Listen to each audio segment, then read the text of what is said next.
தொழிற்பெயர். தொழிற்பெயரானது வினை பெயர் தன்மையாகி வினையையே உணர்த்தி நிற்கும். வினையாளனையும் பெயர் வினையாளனையும் பெயர்னா என்னன்னா, தொழிலை செய்யும் கர்த்தாவை குறிக்கும்.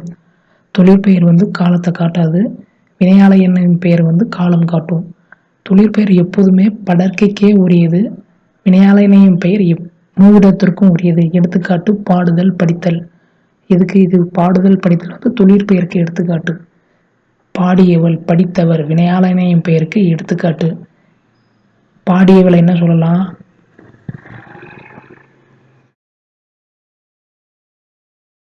பாடியவள் முடிஞ்சு போன செயலை சொல்லுது, அதாவது இறந்த காலத்தை குறிக்குது. படித்தவர் அதுவும் இறந்த காலத்தை குறிக்குது.